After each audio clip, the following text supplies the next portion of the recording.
Hello there. This tutorial is going to deal with something that's very basic to Photoshop and something that if you use Photoshop you'll do a lot of the time, and that is simply learning how to take the contents of a layer, generally the transparent contents of a layer, and convert them into a selection, and then learning how to apply that selection to other layers and to add up selections together. Anyway, hopefully it'll become clearer as we progress. So we're going to start by creating a new document. Okay. So I'm going to go up to the File menu, choose New, and I'm going to choose the Web preset, not because we're designing a web page here, but simply because it creates a reasonably good sized canvas to work on, 800 by 600 in this case, and also a very low file size. So therefore, even if you've got quite an old PC or Mac, you should find that things happen quickly. You notice the image size here is 1.37, that's less than 2 megabytes. So click OK, and here we have our normal white canvas ready to start. Now, for the purposes of this tutorial, we could, for example, go over here and create a new layer and put something on that layer and so on. By the way, while we're on the subject, you'll notice I'm using the Essentials setting here.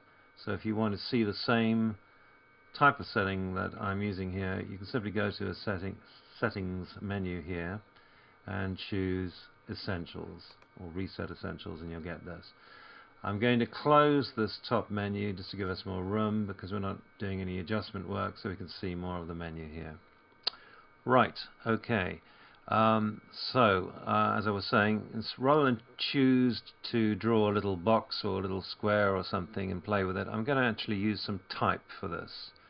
So we're going to click on the Type tool over here, press T for the shortcut, click once and type in a word. And I'm going to type in, it's very unoriginal, the word text here. And that's fine, except I would like it to be a little bit bigger. So what I'm going to do here is I'm going to hold down my Command key on my Mac, be Control key on a PC, and you'll notice the minute I do that, this little box appears, rather like the transform box. Take my finger off, it goes away, press it again, it appears. And to make the text bigger, all I need to do basically is grab a corner of this and just pull, and my text gets bigger. You can also distort text, by the way, by pulling these sideways bars, but I wouldn't recommend that. So we have there a big piece of text on a new layer. And if I click off the text tool now, click to the marquee tool, and then go back to the text tool, I'm just going to add one more layer of text for demonstration purposes. So down at the bottom here, I'm going to type in another word, and I'll just be very unoriginal again, and I'll call this writing. Whoops, or even writing. There we go. So I now have two objects on two separate layers. I'm just going to move that over, so I'm going to press the Command or Control key down again and just drag it, and the minute I take my finger off, it reverts back to being the marquee tool. Likewise up here on the text layer, select the layer, press the Command key, move it across, and just position it a bit more aesthetically. So as I was saying, we have two different items on two different layers at the moment, and just to show that this doesn't only work with text, I'm going to create a little graphic layer as well. So I'm going to create a new layer. We could do this by going up to the layer menu at the top here and choosing new layer here, but as most of you probably know, there is a little icon next to the dustbin here, and when we click on that we get the same thing. There's my new layer.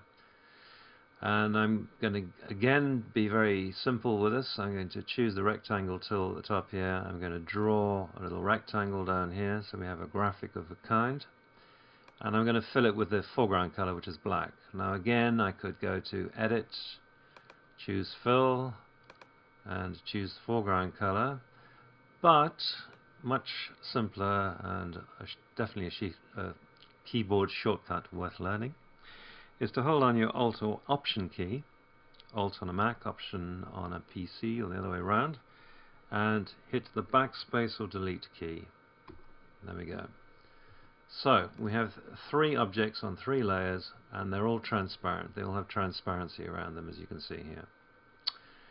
Right, so why is this useful? Well, let's imagine a situation where we want to use these objects as cutout shapes. So you want to, for example, use them as a cookie cutter effect. I'll go to the top of the layer menu here by clicking on writing, and I'm going to add one more layer, and I'm going to fill this with a color. This could be a texture, it could be anything you like. I'll choose an orange color. Click OK, hold on the Alt or Option key and hit backspace again, so I get a nice yellow layer. And now you'll notice I have my yellow layer selected. It's the active layer here, and I want to apply the 3 layers underneath it as selections. I don't have to select those layers. I can leave them exactly as they are.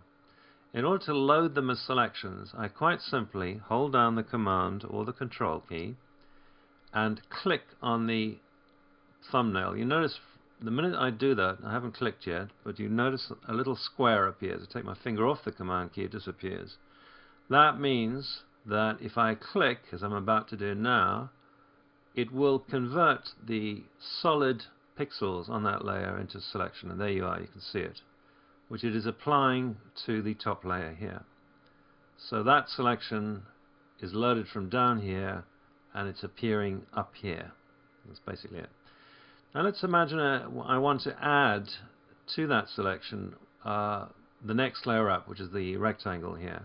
Again, I hold down my my Command or Control key and I move my mouse over it. If I did that though, if I clicked now, it would basically drop this selection and use this selection instead. That's not what I want. I want to add this selection to the one underneath it. So I hold down my Command or Control key, and this time I also hold down the Shift key, and if I do that, you see the little plus sign appearing, right? That means that when I click now, the square is added to the other selection at the top. If I hold on my Shift and Command key again and I click on the writing layer, I've added all 3 of them. So all 3 have been loaded in as one big selection into the top layer now. And having done that, there's a number of things I could do. I could, for example, apply a gradient to it. So I go over to the gradient menu here and I could apply a gradient. There we go. It doesn't look particularly pretty. A more likely, I just undo that, Command Z, scenario is wanting to cut out this selection. So for example, let's say I wanted to create a sort of a 3D effect.